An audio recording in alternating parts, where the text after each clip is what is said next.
What is up, run fans? You join me on a glorious Saturday morning in Littlehampton. We're doing Littlehampton Prom today, and I'm the 20-minute pacer. So today's aim is all about showing you the perfect pacing strategy to get that 19:59 or below. I've got to run sub 20 pace on this. Ice! Ice! It's gonna be jazzy. I'm gonna take a hot bath. I'm getting cold just thinking about all this ice. What is up, everyone? Welcome back, run fans, to the channel. Light it up with me, Sam. As I said in the intro, I am the 20-minute pacer today. So I am trying to run the perfect 20-minute park run, or a 19:59, to make sure we get under by 1 second. Now it is about -3 degrees. It's beautifully sunny, blue skies, but the ground is treacherous underfoot. It is quickly thawing out, but it is hard going. So the target paces, we've got a 4 minutes per kilometre, or for all you imperial perverts, it's a 6:26 minute per mile. We're going to have both of those metrics as we go, and straight away we're getting into that 3:56 pace, but I'm also realizing that the traction underneath my shoes is absolutely minimal. The Alphaflys are in a bit of trouble here. Grip with your toes! That is the last Cool Runnings reference, I promise, but shout out to the greatest film of all time. So great, I've got it tattooed on my legs. Keep an eye out for that next time you see me. Parkrun at Littlehampton is fantastic. Nice wide promenade to run along. There's only one slightly narrower part, which you'll see later on in this run as well. But compared to Hove, it's only got 3 180-degree turns rather than 4. So in my opinion, it's a faster course. Hove does have more people going to it. It has over like 847, I think, this weekend, their record attendance. So that might be good for a big group of you pushing each other on, compared to Littlehampton's, I think, around 400 this weekend. But really, really good. Now, the 180-degree turns, you will see in a minute that they caused a big issue. And as I'm running along here, I'm realizing that I'm actually not able to put in the effort that is needed for that sub 4 minute pace. Every time I'm putting my foot down, it is slipping backwards. So I am just looking for any sort of dry line that I can take. It's not black ice, it's not that slippery, but it's that surface ice that is slippery enough to make a difference to my running stride. So it's perfectly safe to run on, but at this sort of pace, you've got to be careful turning, and you're definitely not going to be able to get the full pace down that you want compared to completely dry conditions. So about 870 meters into the run now, and I'm trying to settle into a steady pace. I wanted to do a negative split today and set off slightly easier and finish stronger, especially as the ground was getting grippier by the minute. So I wanted to leave something in the tank to really make the most of those grippy conditions at the end. So we're just above a under 4 minute kilometre pace at the moment, creeping into 4:10s, which I'm looking at my watch, I'm checking it way more than I normally would, because I've got the responsibility of other people's times as well. And that first K is a 4:09. And again, that is the classic. My watch didn't start for a few sort of 10 meters or so after the beginning, and I'm thinking I'm on for a half decent pace, and then suddenly it kicks you in the arse and shows you that you're going much slower. Now here's the narrow part of Littlehampton Parkrun, and also the slightly dark part, and you can see here the ice is pretty bad here, and there's a bit of a camber on this as well, so it is treacherous. I'm in 16th place. I've got plenty of people in front of me, and I can hear people behind me as well. So I'm not doing any talking or anything at the moment. I'm just trying to set a decent pace, but we are slightly behind. I was going from maybe a 4:05 and see a 4:09. It's not the end of the world, but it's not exactly ideal, especially when you have to deal with the 180-degree turns on this sort of surface, which you will see in a second. It's the perfect texture for running, very low impact on its dry snow so your feet don't get wet. Here we go. I'm trying to take a wide line, find some grip, and then it is literally a dead stop. Look at the pace at the top, all the way up to 5:10 per kilometre. So we are losing time there. So I'm going to really have to try and factor in the conditions, the 380-degree almost standstill turns as well. just to try and get this sub 20. So what I thought was going to be a decent run is becoming a decent run that is also a massive challenge, which I'm bang up for. Heart rate's looking good, pace is now picking up a little bit because I know I've got to try and claw back a bit of time to make sure the last 2 kilometers where I am going to drop the hammer ever so slightly, not enough to drop people, because it's got to be a steady run. It's no good absolutely flying for the last kilometre when people are at their limit. You've got to try and build it up. So at the moment we've got plenty of people in front of us, and as I come through I'm hoping they're going to join in and follow along, and also maybe some people are going to come through as well. So we're looking good so far.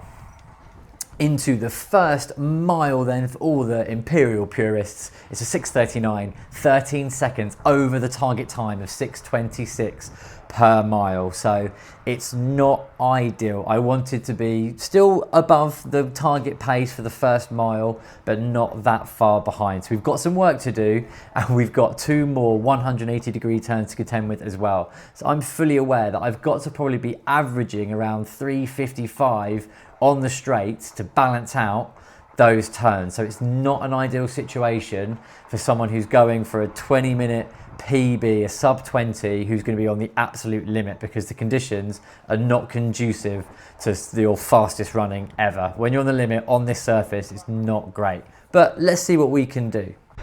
Go on, boys. Yes, mate. Easing into it. We're losing about 10 seconds because of the icy turns. Yeah. Guys, seeing it? Yeah. My feet keep slipping backwards. Yeah. I'm not easing it. Getting hardly any movement forward. Into the second kilometre then, and it's a 4:05. It's a bit better, but it's still not ideal. So we're now 14 seconds behind our target pace. We've got a lot of work to do in the next 3 kilometres, but we all know the 4th kilometre is the absolute light it up fan favourite. As someone comes through, I absolutely love to see that. Shout out Ben Park's green top, backwards hat, Dr. Dre Beats headphone, legging wearing legend guy. He's flying, well done to him. But as I was saying, we've got some work to do, but I want to finish that 4th kilometre and the 5th kilometre super fast, as we always do. I say super fast, I mean faster than the 1st and 2nd. We're not dropping the hammer, we're not doing a mega kick like last week. We're trying to ease it in to really get people across the line. And we can see a bit of a group forming here, which I'm liking the look of. So I'm gonna just not jump the gap or anything like that. I'm just gonna keep at my sub 4 pace and see if I get alongside them as well. So we've got Fluorescent Beanie Hat Man as the leaders come through, absolutely flying. How that guy, I think he ran like a 17-minute something on this surface. That is Torvill and Dean standard running. Amazing, congrats to him. But as I was saying, as we get to this group, I want to form a little posse of runners for the 1959 crew. Let's see what we can do. Quick shout out to the 100 lad on the right hand side here. He was absolutely flying, did really well. He came and said hi at the start of the run as well, so shout out to him. Great chatting to him. As I come through, I think it's maybe slightly demoralizing because they're not able to completely stay with me, but there's no point me slowing down slightly to try and help them, because my job, my help is I'm setting that standard for them to know where that 20-minute barrier is. As we come through here, we take the inside. Bit of a bump there. Well, that guy was hard to pass. He was running a good line. He was running on the bottom. So, my dad told me this trick when I just started. We call it a bump and run. Like coming into the corner or out in the corner, I just bump them, and then that would slide them up the track a little bit so I can get under them. So. Obviously, I am taking the piss slightly there. It was all fair, all fun and games there. We both went for the same dry line, had a little bit of a bump. Everyone was fine. He is now behind me, and sadly, Ben Parks, Dr. Dre by Beats, backward hat, leggings, super cool legend guy. He sadly dropped behind as well, as we overtake one more person for 10th place. So I'm hoping I'm picked up the pace for the actual pace for 20 minutes now for the next 3 kilometers. Those guys just have to try and follow. So let's see if they manage to keep on my tail. I wasn't looking back, I was just listening for their footsteps, but I was running my race to now that 19:59, and if they get in front of me, they get their sub 20. If they're behind me, sadly today is not the day, and fair enough, it's definitely not the day to go for it if it's touch and go for a 20-minute one anyway. But I'm out there, I'm trying to do my best and help everyone reach their goals. What a beautiful day. And if you're enjoying this video, please do subscribe to the channel. That makes such a massive difference. It really helps out. I've really enjoyed all the different comments that people have been giving, and people coming up to me at park runs and other runs and stuff like that saying hi because of the channel. It means a massive amount. Check this out for absolute animal watch. Couple of dogs with some dude just walking across with the dogs wandering about. No idea what that was about, but certainly wasn't helping the conditions or the pace there. So checking in again, yeah, sub 4 minute pace at the moment. We are bang on, but we're 13 seconds behind, remember. So hopefully this 3rd kilometer we have chipped away rather than added to that deficit. Let's have a look. It is a 3:58. It's better, but we've got a lot of work to do. We've got 12 seconds for the last 2 kilometers as we enter into the 4th kilometer. Now, if you're new to the channel, first of all, welcome. Second of all, you need to know that the 4th kilometer in a 5K or a park run is the best one. As we hit the 2nd mile, 6:24, we've gained a second, we're only 11 seconds down. As I was saying, 4th kilometer is the best kilometer. People might think it's the worst, but you've got to dig in and you've got to embrace the hardest part. The harder it gets, the faster you go. Forget the last kilometer, that's easy, you're near the finish. Forget the 1st kilometer, 2nd kilometer, 3rd, no point. 4th kilometer is where the party is at. And as we're into this 4th one, I am digging in and I'm getting that 3:55 pace. Heart rate is looking great. My max heart rate is 192. So we are comfortably just in the threshold. We're not pushing too hard, but it's still obviously hard enough. As you see, the leader going through, absolutely flying. So we've got one more 180-degree turn to do, and then we're on the home straight to try and take the glory and get that sub 20. I can't hear any footsteps behind me, but I'm not checking back. I'll have a look at the turnaround and we shall see. Up ahead, there is a lady just up ahead and she's running really well. So hopefully she will stay in front of me. If I wasn't pacing, I'd have a target on the runners in front of me ahead and I'd be trying to chase them down in these last 2 kilometers with a big kick. But today, we're keeping it steady. Approaching the final 180-degree turn then, and I don't want to lose any time here, but likewise it's still very slippery and treacherous. I've seen a lot of people out here, like you said, running, sledding, just enjoying it. One thing, oops. Let's see if we can keep it below 5:10. Round we go, it's going to go up 4:50, so we were much quicker round that time and we can really push on now. Just having a look at the other runners as we go the other way. I don't think anyone is close enough unless they've got an absolute heroic kick in them to catch me. So I've just got to try and stay as steady as possible to be that beacon of hope for anyone wanting to go sub 20 today.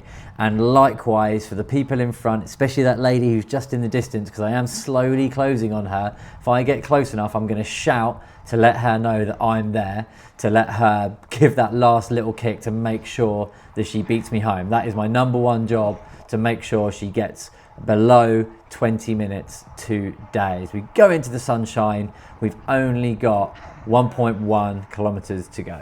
Here is the 4th kilometer then.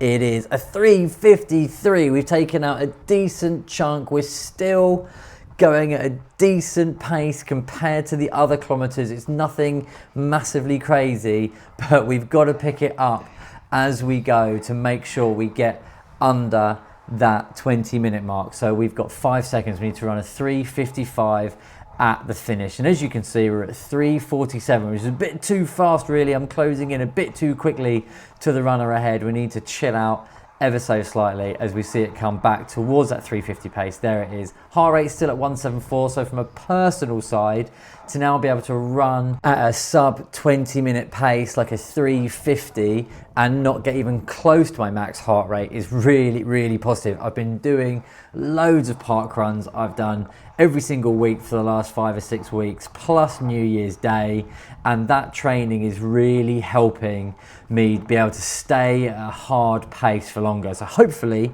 that is going to pay off as part of my marathon training as well. This run itself is part of a longer 24-kilometer run in total. I ran 6K to Parkrun, did this Parkrun at this pace, and then I ran an additional 12 or 13K afterwards as well. My hands were freezing, but it was really, really good training to get that threshold effort in the middle of a longer run. Right, let's go to the final 500 meters then and see if the lady in front can stay in front, and let's also see if anyone can overtake from behind with the kick to end all kicks. Here we are, run fans. Thank you so much for getting to this point. We're into the last 300 meters.